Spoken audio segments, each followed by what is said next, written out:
আজকে আমি কথা বলতে চাচ্ছি লোডশেডিং নিয়ে। এখন আমাদের বিশেষ করে গাজীপুরের কাপাসিয়ায় 10 থেকে 12 ঘন্টা পর্যন্ত লোডশেডিং হয়। সেখানে চিকিৎসা ব্যবস্থা ব্যাপকভাবে ব্যাহত হচ্ছে। এই বিদ্যুৎ না থাকার কারণে সেচ ব্যবস্থা ভেঙে পড়েছে। এসএসসি পরীক্ষার্থীরা হাই হাই করছে। বিদ্যুতের সংকটের কারণে চতুর্দিকে যেই অবস্থা চলছে, এটা উত্তরণে আশু ব্যবস্থা গ্রহণ না করলে তারা ব্যাপকভাবে ক্ষতিগ্রস্ত হবে। বিষয়টি দেখার জন্য সম্মানিত বিদ্যুৎ এবং জ্বালানি মন্ত্রীর কাছে বিনয় অনুরোধ করছি। একই সাথে যেহেতু আমার নির্ধারিত বিষয় শেষ হয়েছে, একটি বিষয় আমি নজরে আনতে চাই। আজকেই এটা নজরে এসেছে যে এই সংসদের বিভিন্ন পণ্য ক্রয়ে, দ্রব্য ক্রয়ে ব্যাপক দুর্নীতি হয়েছে। যেই ক্যামেরা কেনার কথা ছিল 18 লক্ষ টাকায়, এটা ক্রয় করা হয়েছে 58 লক্ষ টাকায়। যেই দ্রব্যাদি 4000 টাকায় কেনার কথা, সেটা 21,000 টাকায় কেনা হয়েছে। এ ধরনের দুর্নীতি অতীতেও বাংলাদেশে হয়েছে। এটা যেন বন্ধ হয়, সে বিষয়টি সংশ্লিষ্ট কর্তৃপক্ষ উদ্যোগ গ্রহণ করবেন বলে আমি প্রত্যাশা করছি। একই সাথে আমি আমার এলাকার আরেকটি বিষয় নিয়ে কথা বলতে চাচ্ছি। আমার এলাকা গাজীপুর 4 কাপাসিয়ায় দ্বিতীয় সেন্ট মার্টিন খ্যাত পরিচিত ধাঁধারচর পর্যটনের জন্য একটি উপযোগী এলাকা। মাননীয় পর্যটন মন্ত্রী মহোদয়ের কাছে আমার আবেদন, যদি সুযোগ হয় সফর করে এই এলাকাকে বিশেষ পর্যটনের আওতায় নিয়ে আসার জন্য সরকারি বিশেষ উদ্যোগ গ্রহণ করা হবে। এই এলাকাটি ঢাকা নিকটবর্তী হওয়ায় প্রচুর পর্যটক সেখানে আসবেন বলে প্রত্যাশা করা যায়। একই সাথে ধন্যবাদ মাননীয় সদস্য। রাজশাহী 4 আসন থেকে নির্বাচিত মাননীয় সদস্য জনাব মোহাম্মদ আব্দুল বারী সর্দার। জনাব মোহাম্মদ আব্দুল বারী সর্দার, ধন্যবাদ।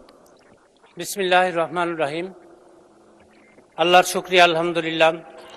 দরুদ ও সালাম বিশ্ব মানবতার মুক্তির দূত জনাবে মোহাম্মদ রাসূলুল্লাহ সাল্লাল্লাহু আলাইহি সাল্লামের উপরে। আমি মাননীয় স্পিকার, আপনাকে ধন্যবাদ এবং আপনার মাধ্যমে আমার নির্বাচনী এলাকা 55 রাজশাহী 4 বাগমারার সকল স্তরের জনগণকে জানাই অভিনন্দন, শুভেচ্ছা, ধন্যবাদ। আমার আজকের উত্থাপীয় বিষয় আইন শৃঙ্খলার অবনতি প্রসঙ্গে।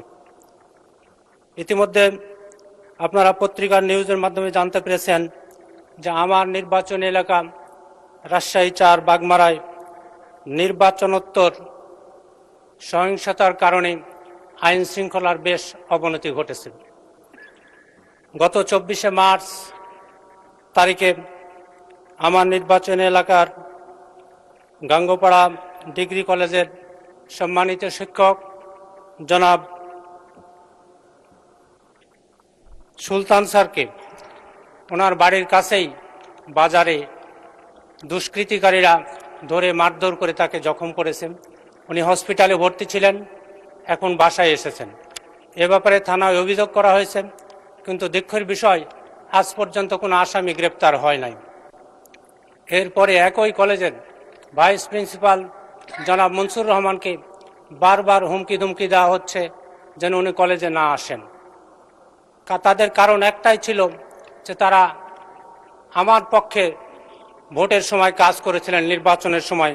এজন্য মাননীয় স্পিকার, আমি মনে করি গণতান্ত্রিক দেশে নির্বাচনে জয় পরাজয় দুটোই থাকবে এবং এটা মেনে নেওয়ার মানসিকতাও আমাদেরকে থাকতে হবে। পরাজয়ের গ্লানি নিয়ে যদি এলাকায় এরকম। ধন্যবাদ মাননীয় সদস্য। নীলফামারী 2 আসন থেকে নির্বাচিত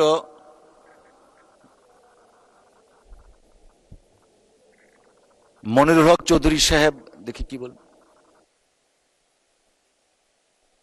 উপরোক্ত 71 বিধি অনুযায়ী গ্রহণযোগ্য, অথচ 71 বিধি অনুযায়ী গ্রহণ করা সম্ভব হয় নাই, যেটা আপনার এখতিয়ার। ধন্যবাদ। গুরুত্ব অনুযায়ী শুধুমাত্র সেই বলি প্রশ্ন প্রত্যেক মুনশিদাররা বিধির বিধান মধ্যে 2 মিনিট করে বক্তব্য রাখতে পারবেন, যেটা আপনি এখন করছেন। এটা আমি যতদূর জানতাম, এটা 5বার সংসদে এটা ক্রমিক অনুযায়ী হবে। আমরা এই ক্রমিকটা পাওয়ার জন্য সকাল 10টা এসে লাইন দেই, মাননীয় স্পিকার, কি বিড়ম্বনা, এটা উপলব্ধি করার সুযোগ আপনার হয়েছে কিনা জানি না। আমার হয়নি, সিরিয়াল এবার তো অনুযায়ী আমার first আজকে time আমি, হবে গুরুত্বপূর্ণ কিভাবে? বিষয়ে বক্তব্য রাখার কথা। আমি যতদূর জানি, আমি জানতে চাই আমার নাম আছে, আমার সিরিয়াল কত, আমাকে ডাকেন না কেন? আপনার নাম আছে সিরিয়াল 16। আমি যতটুকু অফিস থেকে জানতে পেরেছি, যারা প্রথমবার দেন তাদেরটা একটু আগে যায়, যারা দ্বিতীয়বার, আপনি আজকে আগেও একবার বোধহয় দিয়েছিলেন, সেই জন্যই সিরিয়ালটা, আপনার সিরিয়াল হচ্ছে 16।